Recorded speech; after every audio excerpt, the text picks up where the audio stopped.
Putik na traffic talaga dito sa Cavite tuwing linggo o Sabado, buwisit. Anyway mga brad, DownShiftVinci here. So mga brad, pupunta ako ngayon kala Kuya Junel kasi magpapakabit ako ng LED mini driving light. And then siya mga brad, nakikita nyo naman siguro sa aking napakagandang tuhod yung LED na nakalagay dyan, yung mini driving light, no? Actually, nasimulan na nga ni Kuya Junel yan. Kaso nga lang, hindi namin natapos gawa ng tinapos kami sa oras. Technically, dapat nasa Bicol kami ngayon. Kaso, hindi na namin tinuloy kasi parang may mga bagay na pumipigil sa amin mga brad. Yun nga, nagpakabit ako ng LED lights. Kaso, kapos na sa oras. Kasi kailangan ng mga hapon, makauwi na kami. Since kinagabihan, pabiyahe dapat kami. So yun, hindi natapos yung pagpapakabit ng LED. Si Casey, yung motor niya, yung LED niya, ayaw gumana. Ginawa na lang namin ang paraan. Kung kailan paalis na kami, saka biglang nagtupak. Nag-decide kami na parang wala talaga sumasang-ayon or ayaw talaga kami paalisin. Parang ganun. Kaya nakapag-decide kami na wag na lang munang umuwi. Next week na lang. Kasi yun nga, alang sumasang-ayon sa gusto namin mangyari. But gano'n pa man mga brad, ito na, tutuloy na namin. Papatuloy ko na kay Kuya Janelle yung pagpakabit ng mini driving light dito sa Honda ADV ko para pagdating ng Bicol ride namin, may liwanag ang buhay natin, di ba? So ayun, pupunta lang ako kay Kuya Janelle, tapos update ko kayo kung ano mga susunod na mangyari, okay? Yep. 6.5 hours later. So, ito na mga brad, yung mini driving light para sa Honda ADV 150. Pasensya na madilim kasi yun ang gusto kong mapansin nyo, na makita natin yung liwanag, kung gaano ba kalakas yung ilaw na to. By the way, DSK Night Ripper nga pala to mga brad. Yan. So, dito yung assistant kong si Casey. Cakes, baka naman pa-assist ako. So, ito yung DSK mga brad. And baka hindi nyo makita si Casey, pero nandiyan si Casey sa may motor para pakita nyo, papakita sa atin yung ilaw ng mini driving light. So pasensya na sa assistant kong makulit, no? So Cakes, i-low beam mo muna yung unang buttons dyan.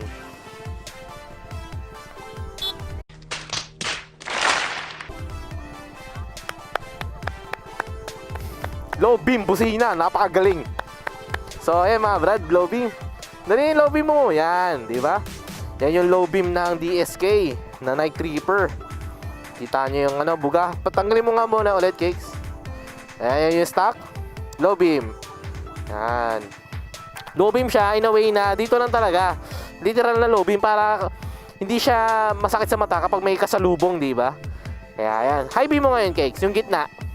Yan. Ito naman yung high beam. Parang all weather. Color yellow.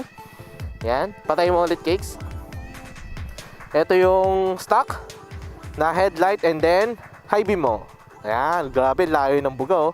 Kitang-kita niya, kita ko yung taong marang may nakaupo doon. Okay, meron pa isang picture yan, mga brad. Ito yung parehong iilaw, yung high tsaka low beam. So, patay mo muna yung high beam, Cakes.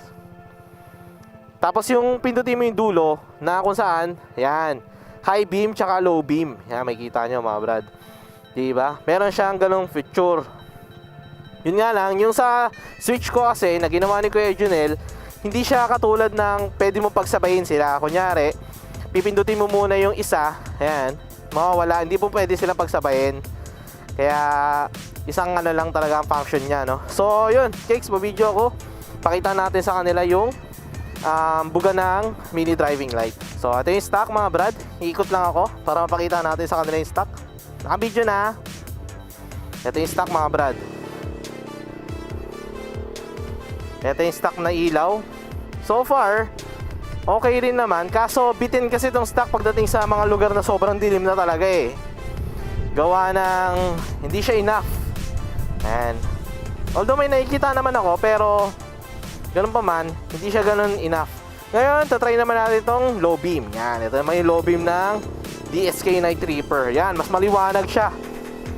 Mas maganda ngayon kasi kitang-kita ko na rin yung daan. Kitang-kita ko yung mga damuhan na nagsibagsakan dito, no? Ito yung low beam. No, kitang-kita, maliwanag siya, ayos. Pwede pang i-adjust niya, pwede pang iangat niya. Pero mas gusto ko yung ganyang klase para hindi nakakabulag sa kasalubong. Then, high beam naman. Ayan, ito yung high beam. Ito talaga, mga brad. Kitang-kita yung dulo, layo na naabot. Oh, kahit hanggang doon sa dulo kita eh. Ito yung high beam. Tsaka yung high beam niya nga pala, talagang yellow.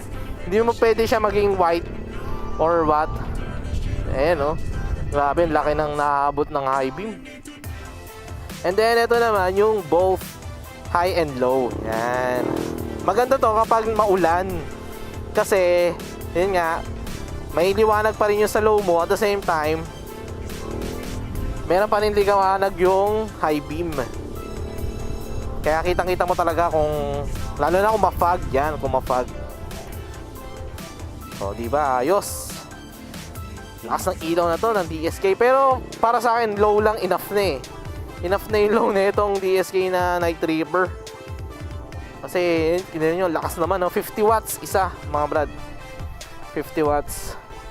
So, paano ba kinabit ni Kuya Junel to? Pasensya na nga pala kung hindi ko na pinakita sa inyo. Pero, ano kasi to mga brad? Ang ginawa lang namin, bumili ako ng relay. Tapos, kinabit niya sa battery. Nirekta niya yung relay sa battery. And then, nag-tap na lang kami dito. Sa may, brake, ano something. Sa front brake, no? Sa wire ng front brake. Walang tinanggal si Kuya Junel na wire mga brad. Wala siyang pinutol. Wala siyang tinanggal. More like, binalatan niya lang yung stock wires ng ADV. Pero wala siyang pinutol doon mga brad. Kaya malinis. Malinis yung pagkakagawa ng wirings na itong ADV ko. So yes, naudlot man yung vehicle ride namin. Pero eto, babawi ako. Kasi nga, yan nga, may tiwala na ako bumiyahe ngayon ng madilim. Kasi meron na ako malakas na ilaw, no? So yan, DSK mga brad. Makikita nyo dito, di ba? Parang ang layo. Or hindi siya ganun kasakit sa mata kung tutusin. I-high mo nga ulit, Cakes. Yun, ito talaga masakit sa mata. Kasi naka-high siya. Pero yun nga, normal na naman yan kahit naman yung stock na headlights eh. Pag hinay mo is talagang masakit sa mata. Yun nga na talaga disadvantage, no? Hindi mo siya pwede pagsabayin. Like kapag nakapindot ka sa high beam, hindi mo pwede gamitin ng low beam. Though meron naman siyang function na sabay siyang iilaw, di ba? Or depende siguro sa switch. Kasi yung switch ko na nabili ko is tatlo talaga, pang tatluhan. Meron tinatawag na mini driving light switch na isang switch lang pero meron siyang tatlong pattern na pwedeng high, low, tsaka high-low. Ito kasi talaga, yung binili kong switch is talagang may dedicated switch sila. Hindi sila katulad nung isang klase ng switch na katulad ng mini driving light. So, ayan. Nabili ko tong DSK Night Ripper sa halagang 1,850 dyan sa Mark Motorcycle Parts and Accessories, mga brad. Kaya kung interested kayo, pwede kayong order sa akin. Pwede kayong rumekta sa akin. Nandiyan sa description box yung link ng online selling account namin, no? Hindi lang ganitong klaseng ganitong klaseng items, no? Meron din kaming helmets, riding gears, at kung ano-ano pa. So, ayan mga brad. Sabik na rin ako mag long ride, no? Tsaka pupunta sa lugar na sobrang dilim talaga. Kasi nga, may malakas na tayong ilaw. So, ganoon na siguro mga brad, no? Mabilisang vlog lang. Ma-explain ko lang at mapakita ko lang sa inyo yung magandang klaseng Night Ripper, no? Na DSK. Yan. So, ganoon na siguro mga brad. Maraming salamat sa pagnood, sa pagla-like, sa pag-share. Maraming salamat sa pag-comment. Pahintayin na lang mga susunod namin na vlog. And yun nga, uuwi kami ng Bicol. Pahintayin na rin ng vlog na yun. Yo, know the drill. Ride safe. Peace out. Ba't may kembot ka pa? Salamat nga pala sa assistant ko na makulit, no?